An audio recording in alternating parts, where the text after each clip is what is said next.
Ukraine once had the world's third largest nuclear arsenal. It had 176 intercontinental ballistic missiles, 1,249 nuclear warheads, 44 strategic bombers, 700 nuclear-tipped cruise missiles, and some 2,000 tactical nuclear weapons.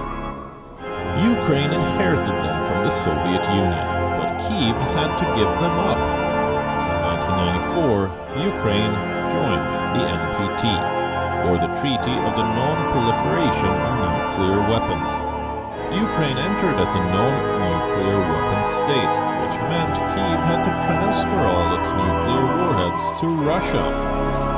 It also had to dismantle its strategic delivery vehicles. In 1996, Ukraine gave up its last nuclear warhead. In 2001, its last missile silo was demolished. The once coveted nuclear-powered state today stands disarmed, with Russian soldiers breathing down its neck. When Ukraine joined the NPT, world powers committed to protect its sovereignty. The United States, the United Kingdom, and Russia signed the Budapest Memorandum. These nuclear-powered states pledged to protect Ukraine's sovereignty, respect Ukraine's territorial integrity, abstain from economic coercion. They also pledged to not use force against Ukraine or threaten it. It took Russia just 10 years to violate all of these commitments. Moscow annexed Crimea in 2014. 8 years later, it has once again deployed troops to the border. What about the two other signatories, the UK and the United States? They couldn't do anything to stop the annexation of Crimea. And today they are trying to second-guess Russian President Vladimir Putin's next move. Had Ukraine detained its nukes, would it have been able to deter Russian aggression? Would it have been able to keep Crimea? Was Ukraine's disarmament a strategic blunder? The people of Ukraine certainly think so. They call this conflict a betrayal. Ukraine's case is a template for other countries. This conflict shatters the credibility of international treaties. Can arrangements with world powers ensure the safety of your borders? Russia's aggression and the West's response speaks volumes about the failure of security guarantees. Countries like South Korea, Japan, Taiwan, and Estonia that depend on such treaties for national security could be having second thoughts. When the Soviet Union collapsed in 1991, America and its allies wanted just one nuclear state to emerge out of it. Russia was considered the de facto inheritor, but the Soviet Union's nuclear arsenal was spread across 4 newly sovereign states: Belarus, Kazakhstan, Russia, and Ukraine. Belarus and Kazakhstan agreed to give up nukes. Ukraine was forced to trade nukes. It was promised international recognition, protection, and good behavior in return. We know how that turned. How many strategic nuclear weapons does Russia deploy today? Russia has many more strategic nuclear warheads than the 1,426 warheads it recently reported in its New START treaty data. In 2019, Hans M. Christensen and Robert S. Norris of the Federation of American Scientists estimated that Russia has 2,670 strategic nuclear warheads. Christensen, in another study writing with Matt Korda, also estimated that the U.S. has 1,590 deployed strategic warheads. In 2014, Houston Hawkins of the Los Alamos National Laboratory wrote, "Today, estimates are that Russia has about 4,500 strategic weapons in its inventory." In December 2019, Russian Strategic Missile Force Commander Colonel General Sergei Karakayev stated, "The nuclear potentials of the sides have been reduced more than 66% since the signing of START-I." This is a major departure from the Russian position. At the United Nations in April 2018, first Deputy Permanent Representative of the Russian Federation to the UN Dmitry Polyansky declared that Russia cut its nuclear arsenal by over 85% as compared to its stockpiles at the height of the Cold War.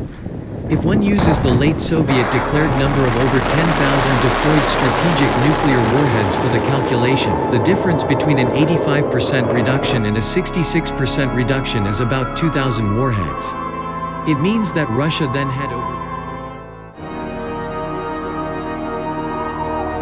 2017, Bill Gertz reported, Russia is aggressively building up its nuclear forces and is expected to deploy a total force of 8,000 warheads by 2026 along with modernizing deep underground bunkers, according to Pentagon officials. The 8,000 warheads will include both large strategic warheads and thousands of new low-yield and very low-yield warheads to circumvent arms treaty limits and support Moscow's new doctrine of using nuclear arms early in any conflict. An excellent 2015 study by James R. Howe concluded that Russia had the potential to deploy 2,664 to 5,890 nuclear warheads on its planned strategic ballistic missile force. In another analysis published in September 2019, he says Russia will have between 2,976 WHs warheads and a maximum of 6,670 WHs plus over 800 bomber weapons. He notes that the 2022 Russian Strategic Nuclear Forces SNF's War Not Head WH levels will likely significantly exceed New START levels based on planned WH loadings. In December 2017, Howe estimated that Russia would have 8,000 nuclear weapons in 6 years, a mix of high-yield, medium-yield, and low-yield nuclear warheads. In August 2019, Deputy Assistant Secretary of Defense for Nuclear Matter Rear Admiral, Ret. Peter Fonta at the Crane Naval Submarine Warfare Center Symposium on Strategic Nuclear Weapons Modernization and Hypersonics confirmed the Gertz report stating that the Russians are going to 8,000 plus warheads.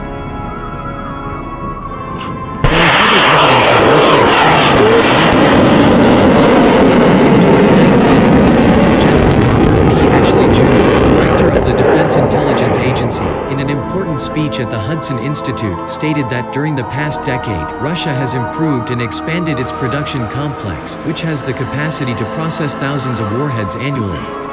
This confirms and goes beyond a 2014 report by Dr. Houston Hawkins, which said that Russia can produce 1,000 nuclear pits a year, which translates into the ability to produce 1,000 new nuclear weapons per year. In addition, he said Russia had mothballed the ability to produce 2,500 more. In 2019, James Howe stated that Russia retains an estimated capability of building 1,000 to 3,000 plus weapons per year.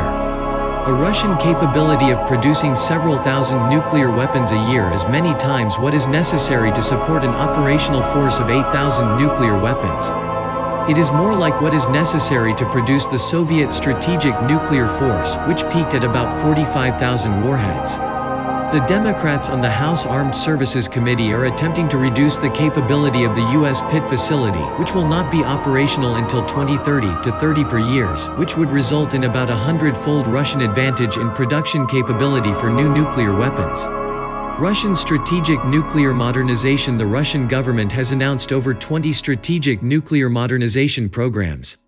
In December 2018, Russian Defense Minister General of the Army Sergei Shoigu stated that the modernity level of the strategic nuclear forces has reached 82%.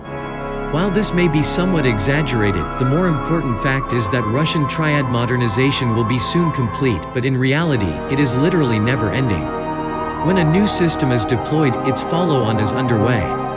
Even more significant in terms of how many nuclear weapons Russia is planning to build is the very large number of warheads that will reportedly be carried on each type of its new or modernized strategic missiles. The liner, sometimes translated as laner, which, according to Russian press reports, can reportedly carry 10 warheads.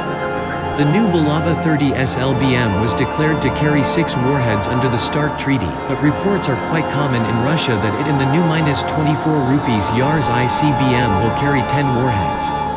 This would likely require a new smaller and lighter RV. These warhead loads make no sense with any type of arms control. Russia has gone in exactly the opposite direction as the US.